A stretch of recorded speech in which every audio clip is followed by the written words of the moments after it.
Hi everyone, and welcome to the Work Experience Program Expectations for Enrolled Students. My name is Thais, and I'm very excited to tell you about our program requirements. Now that you are an enrolled student, there's two main areas of expectations that will impact your grade. One is the documents that you must submit and meetings you must attend. The other is the paperwork that your supervisor must complete. Remember, the Work Experience Program is about the student-college-employer integration, so your supervisor's participation is essential to the program and to your grade. So, during the semester, you should work the hours that you told us that you were going to be working, and you should keep track of how many hours you work each month. And about halfway through the semester, you should have a midterm assessment meeting.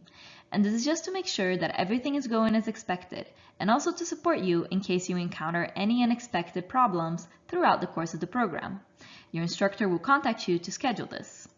You will also have to attend at least one workshop on employment preparation skills. These will be on topics such as how to create a resume or a cover letter, or how to be successful at a job interview. These are skills that will be very helpful to you in the job market for the rest of your life. Now, as for your supervisor, they will have to review the application that you submitted on College Central Network and approve it. This is to confirm the hours that you listed, as well as to make sure that your workplace learning objectives are in line with what your supervisor expects of you.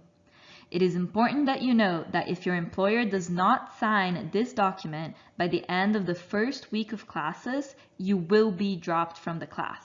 This is a really important requirement, so if they don't do it by the end of the first week, you'll be dropped from the class.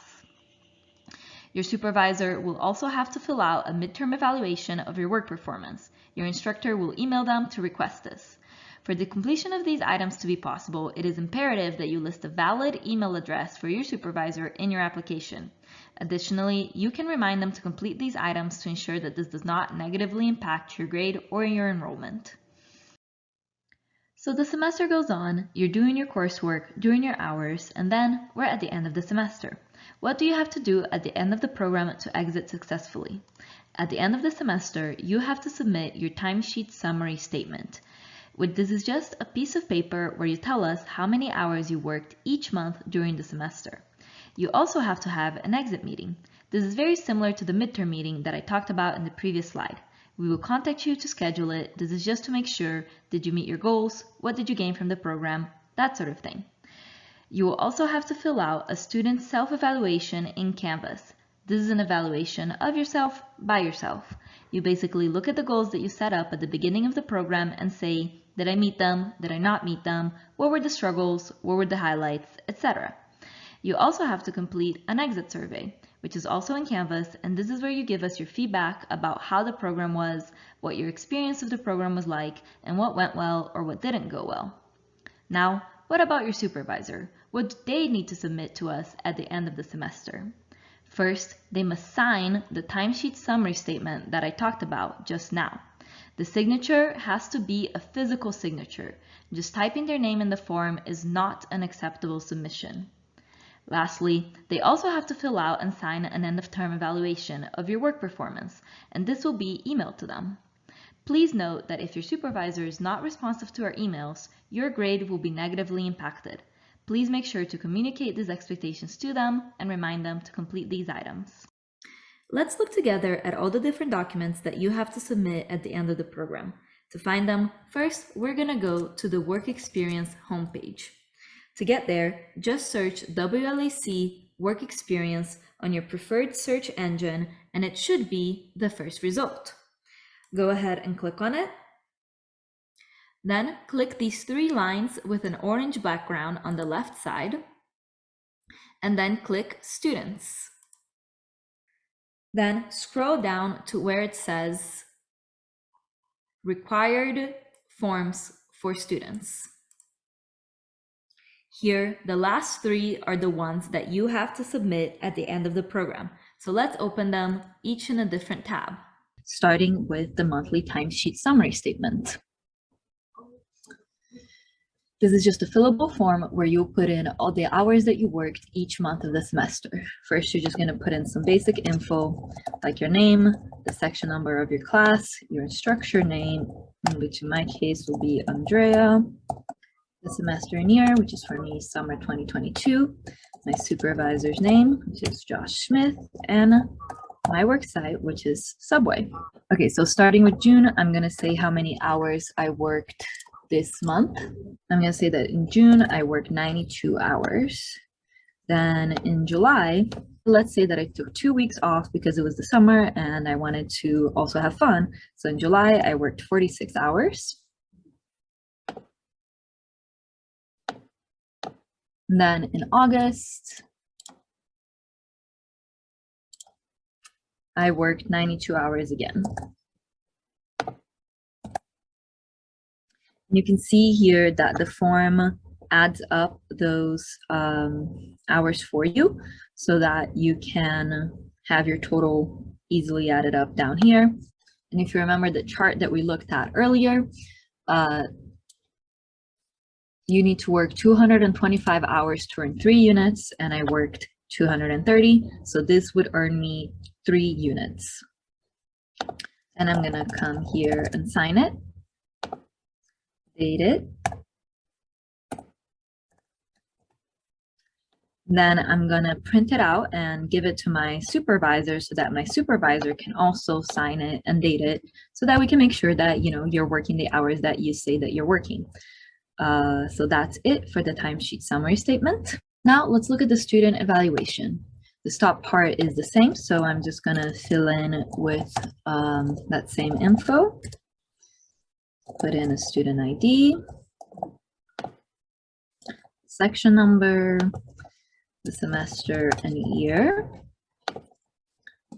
worksite and supervisor.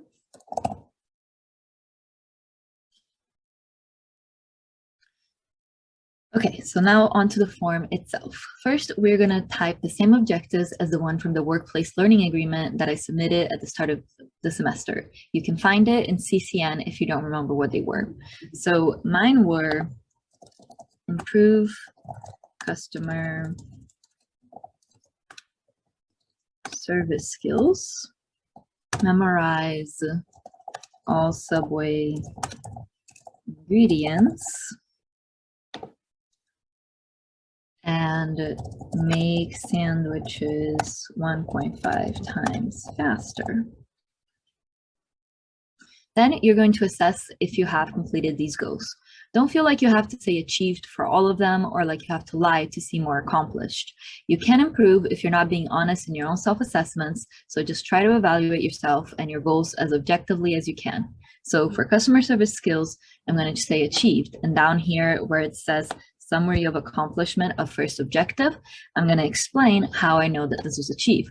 So I could write something like, many customers thank me for my helpful disposition, tell me things like,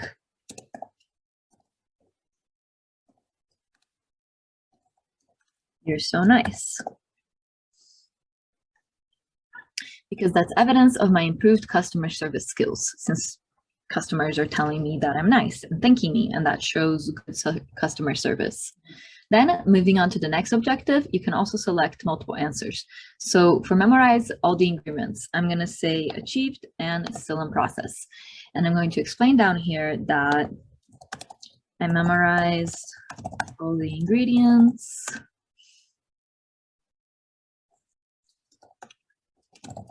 Then corporate added 10 new types of bread, and I am still in the process of memorizing those.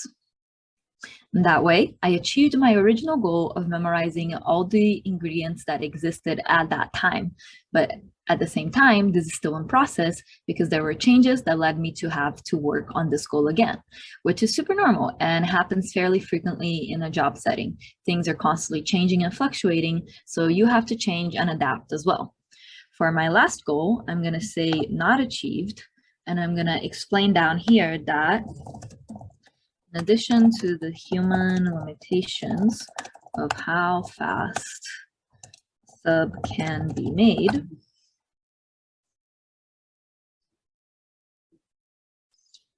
my speed is also determined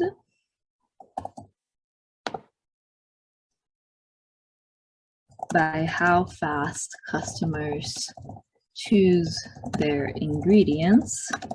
So it was impossible to up my speed by 1.5 in making the sandwiches without sacrificing quality customer service. Sometimes, before you start a job, you can set a goal that is unrealistic or simply impossible, and that's okay. You can still learn from having tried to accomplish this goal. For example, in this made-up Subway example, if I had tried to stick to this 1.5 speed increase goal, my customer service might have suffered because I would be rushing the customers to choose ingredients, and no one likes to be rushed. Additionally, like I say here, there's only so fast that you can work, and working faster doesn't always equal working better. So this shows that I learned how to prioritize my objectives to fit the situations at work, which is great. So here you are going to sign and date at the bottom. And lastly, we have the exit survey. Same thing as before, fill in the general information at the top.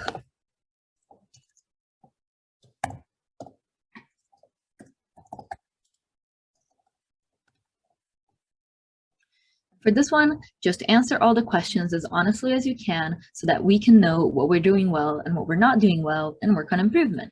So you can see that there's different types of questions, like some you just have to check and answer, some you have to check and answer and then explain your answer, and some are just short answer questions. So you just read all of them, answer appropriately, however you want to, and then you're done. This one, you don't have to sign it.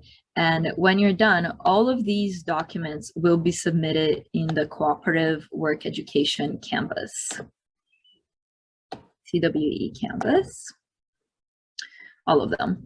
So they'll have a specific assignment where you can submit each of these documents so that you can finish the program successfully. If you have any questions, please email or call us and we'll be happy to assist you.